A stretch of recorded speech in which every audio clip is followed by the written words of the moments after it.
My name is Jake, and that sound? It was the grinding shriek of my heart tearing itself apart the moment I saw her phone. It lay on the kitchen table, an innocent black rectangle. To me, it was a rattlesnake poised to strike. The screen lit up. A message, one name, Liam, and the words that erased my wife Emily from the face of the earth. Can't wait to feel your lips again. Last night was fire. My world shrank to the size of that screen. Air stopped reaching my lungs. Betrayal. Not suspicion, not a hint. A cold, cruel, undeniable fact. I didn't scream. I didn't cry. I didn't smash furniture. Instead, something else awoke inside me. Something cold, sharp, laser-focused. The searing pain gave way to icy clarity. Did Emily think she could play a dangerous game and walk away unscathed? That I, nice guy Jake, forever buried in work to provide for our perfect home, our fairy tale life, would just swallow it? She was wrong. Profoundly, fatally wrong. The rules had changed. Now I was playing, and the stakes were everything she held dear. The first days were a hell of silence. I watched. I memorized. Her too frequent girls' nights, sudden late nights at the office, new lingerie I never saw, her phone always face down, her light touches that now felt fake like cheap plastic. Every lie uttered with the same ease as her old "I love you" there was another nail in the coffin of our marriage. But my anger didn't boil. It froze, turned diamond hard. Revenge isn't a flash of rage. It's architecture, and I began to build. My weapon wasn't a knife or a gun. My weapon was success. I knew her weakness. Emily adored our status, our beautiful house in the prestigious neighborhood, our expensive vacations, her friends who envied her perfect husband and life. She saw it as her achievement, her tribute. I decided to take it all away, but not at once, piece by piece, so she could feel it. I buried myself in my startup, not to forget, to soar, worked 18 hours a day. Every setback, every obstacle only fueled my inner engine. I pictured her face, pictured Liam, that smug jerk from her gym, who I learned lived in a rented apartment and drove a used car. Did they think they were playing with fire? I would build the inferno that consumed their delusions. A year passed, a long, grueling, titanic year. And the miracle happened. My startup exploded.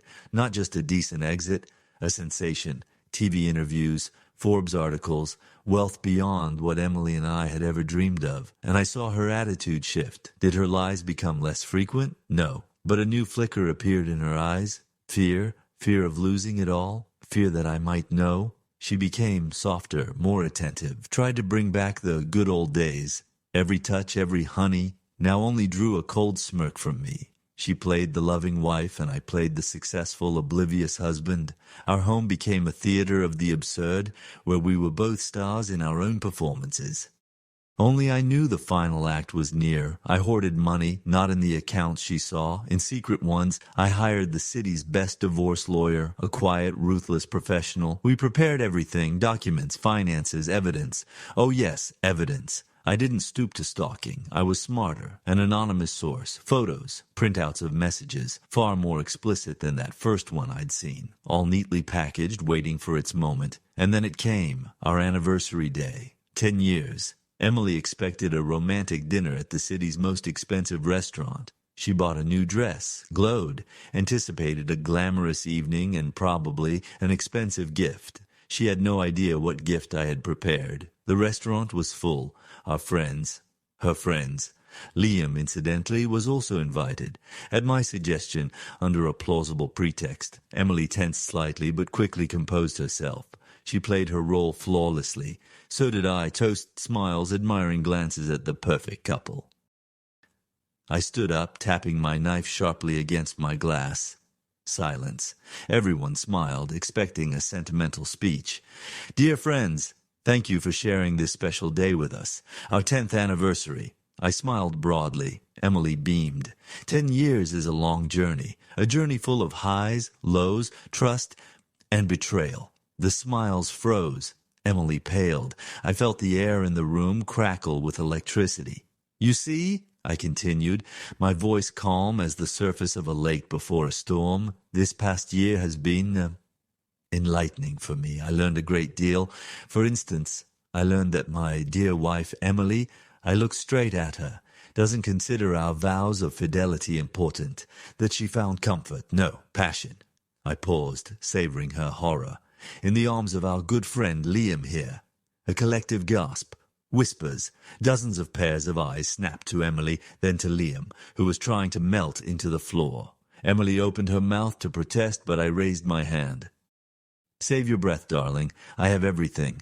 Messages, photos, dates, locations, your crude jokes, your plans for the future. After you apparently decided you'd squeezed me dry?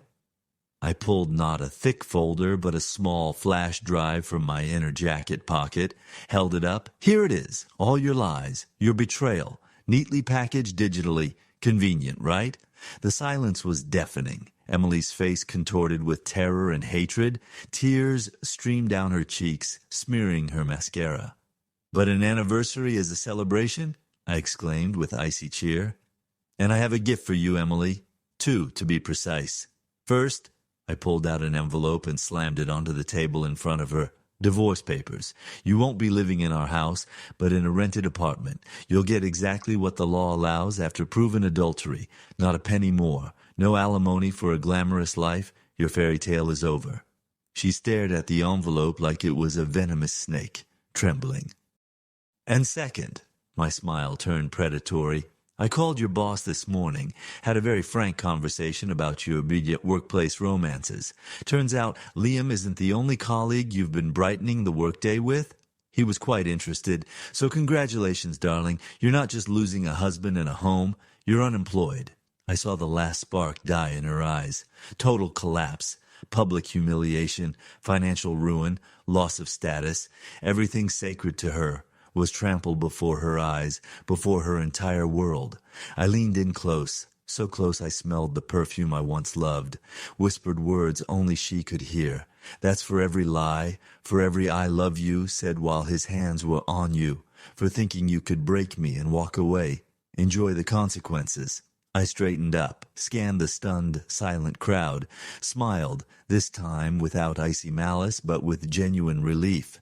Thank you all for coming. The party's over. I turned and walked towards the exit.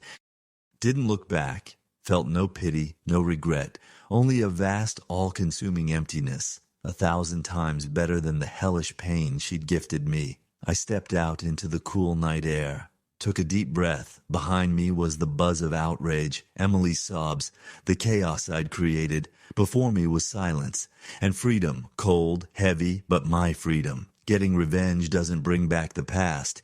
It doesn't heal the pain. Revenge is about breaking the one who broke you, taking back your control, burning the bridge to the past until nothing remains but ash. I did that. I shattered her world as methodically and ruthlessly as she shattered mine. And you know what? It didn't bring happiness, but it brought something more important, justice and silence. That deep silence where you can finally hear your own heart licking its wounds, and move forward, alone but undefeated. I'm Jake, and this was my story of cold vengeance. Now it's your turn to decide. Does pain justify such acts? I only know this. I'm not the victim anymore. I'm free.